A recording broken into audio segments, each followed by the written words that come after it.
Chapter 19 of The Ball and the Cross. The Ball and the Cross by G.K. Chesterton. Chapter 19. The Last Parley. Turnbull walked away, wildly trying to explain to himself the presence of two personal acquaintances so different as Vane and the girl. As he skirted a low hedge of laurel, an enormously tall young man leapt over it, stood in front of him, and almost fell on his neck as if seeking to embrace him. "Don't you know me?" almost sobbed the young man, who was in the highest spirits. "Ain't I written on your heart, old boy? I say, what did you do with my yacht?" "Take your arms off my neck," said Turnbull, irritably. "Are you mad?" The young man sat down on the gravel path and went into ecstasies of laughter. "No, that's just the fun of it. I'm not mad," he replied. "They've shut me up in this place, and I'm not mad." And he went off again into mirth as innocent as wedding bells. Turnbull, whose powers of surprise were exhausted, rolled his round grey eyes and said, "Mr. Wilkinson, I think," because he could not think of anything else to say. The tall man sitting on the gravel bowed with urbanity, and said, "Quite at your service. Not to be confused with the Wilkinsons of Cumberland. And, as I say, old boy, what have you done with my yacht?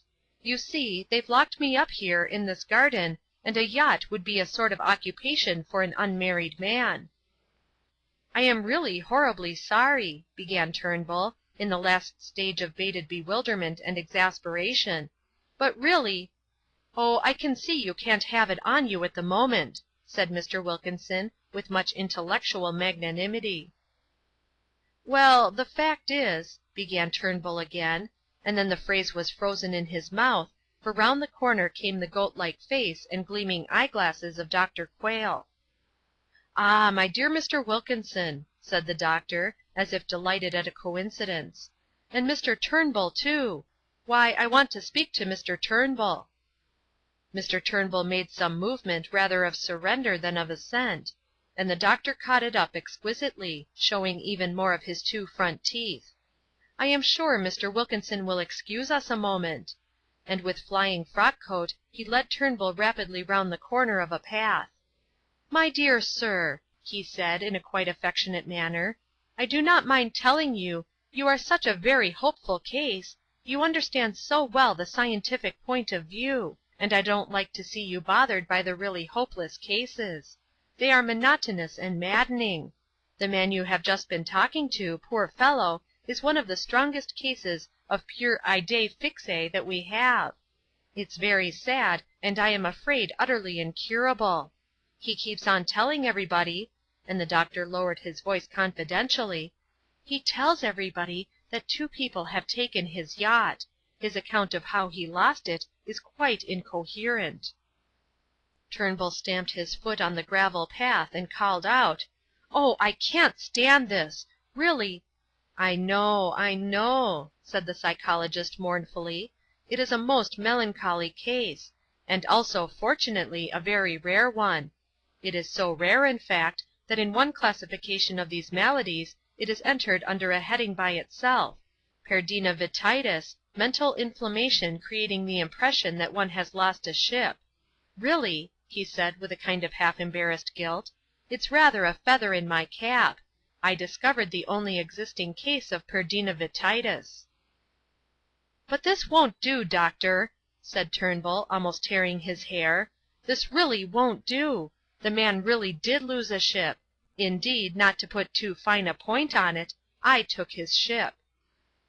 Dr. Quayle swung round for an instant, so that his silk-lined overcoat rustled, and stared singularly at Turnbull. Then he said, with hurried amiability, "Why, of course you did. Quite so, quite so," and with courteous gestures went striding up the garden path. Under the first laburnum tree he stopped, however, and pulling out his pencil and notebook wrote down feverishly, "Singular development in the elenthyromaniac, Turnbull. Sudden manifestation of rapinavititis, the delusion that one has stolen a ship. First case ever recorded."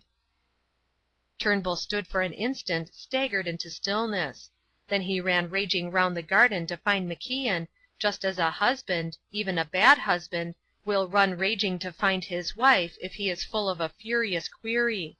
He found MacIan stalking moodily about the half-lit garden after his extraordinary meeting with Beatrice. No one who saw his slouching stride and sunken head could have known that his soul was in the seventh heaven of ecstasy.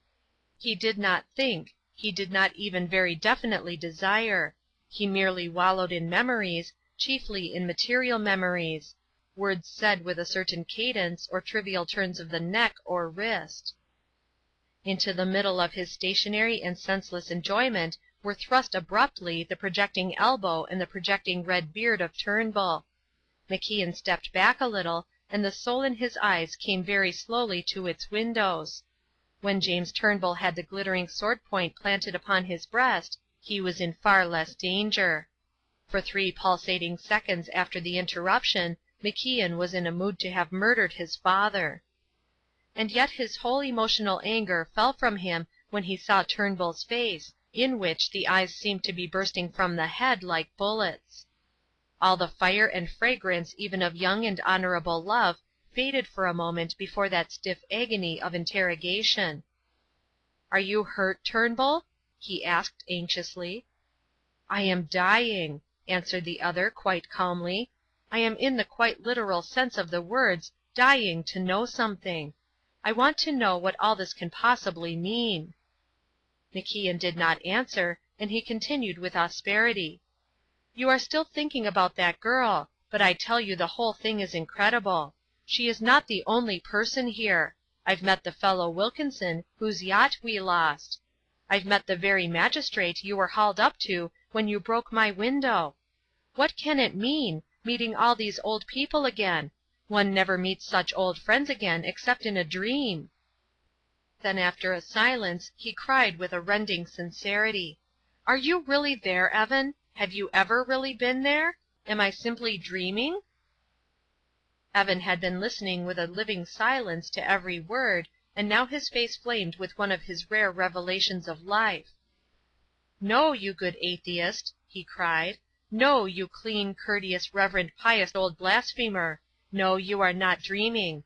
You are waking up." "What do you mean?" "There are 2 states where one meets so many old friends," said MacIan. "One is a dream, the other is the end of the world." "And you say—" "I say this is not a dream," said Evan in a ringing voice. "You really mean to suggest—" began Turnbull. "Be silent, or I shall say it all wrong," said MacIan, breathing hard. "It's hard to explain, anyhow. An apocalypse is the opposite of a dream.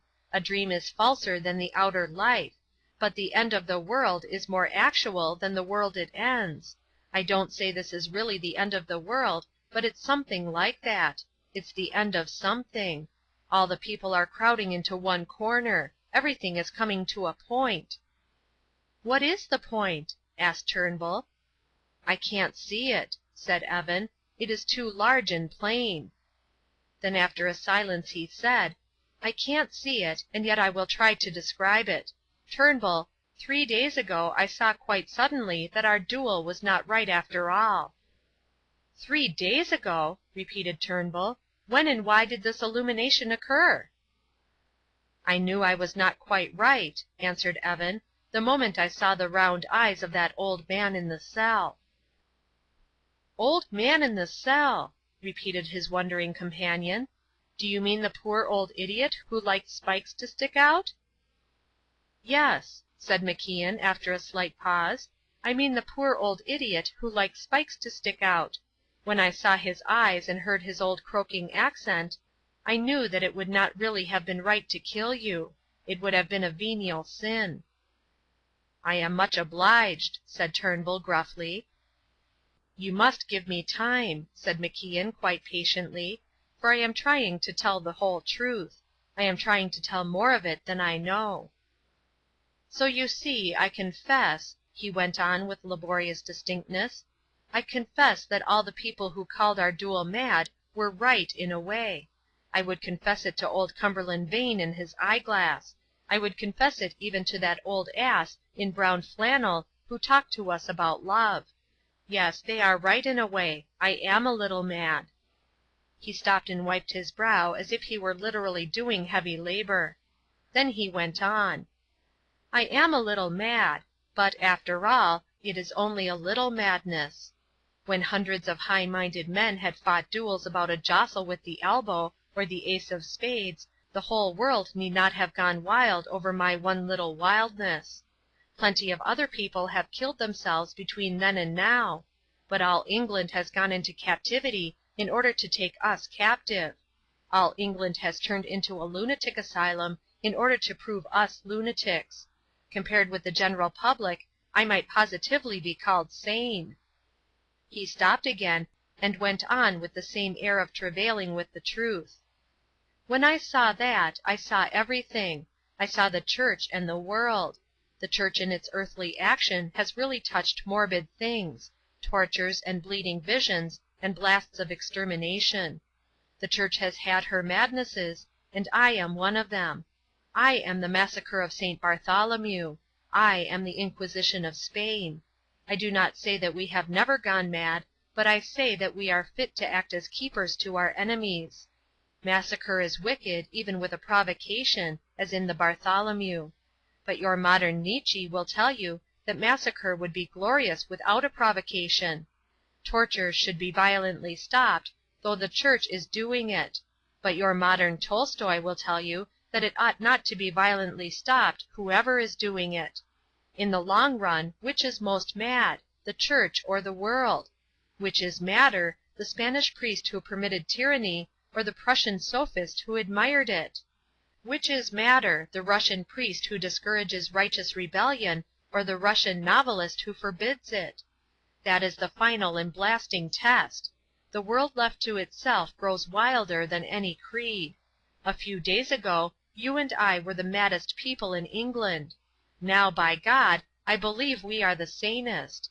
That is the only real question, whether the Church is really madder than the world. Let the rationalists run their own race, and let us see where they end. If the world has some healthy balance other than God, let the world find it. Does the world find it? Cut the world loose, he cried with a savage gesture. Does the world stand on its own end? Does it stand, or does it stagger? Turnbull remained silent, and MacIan said to him, looking once more at the earth, It staggers, Turnbull. It cannot stand by itself. You know it cannot. It has been the sorrow of your life. Turnbull, this garden is not a dream, but an apocalyptic fulfillment. This garden is the world gone mad. Turnbull did not move his head, and he had been listening all the time. Yet somehow, the other knew that for the first time he was listening seriously. The world has gone mad, said MacIan, and it has gone mad about us. The world takes the trouble to make a big mistake about every little mistake made by the Church. That is why they have turned 10 counties into a madhouse. That is why crowds of kindly people are poured into this filthy melting pot. Now is the judgment of this world. The prince of this world is judged, and he is judged exactly because he is judging. There is at last one simple solution to the quarrel between the ball and the cross. Turnbull for the first time started. The ball and... he repeated. What is the matter with you? asked MacIan. I had a dream, said Turnbull thickly and obscurely, in which I saw the cross struck crooked and the ball secure. I had a dream, said MacIan, in which I saw the cross erect and the ball invisible. They were both dreams from hell. There must be some round earth to plant the cross upon.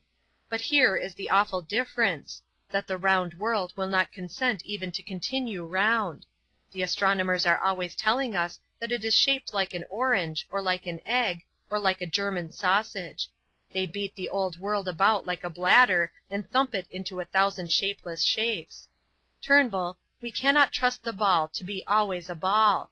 We cannot trust reason to be reasonable. In the end the great terrestrial globe will go quite lopsided, and only the cross will stand upright.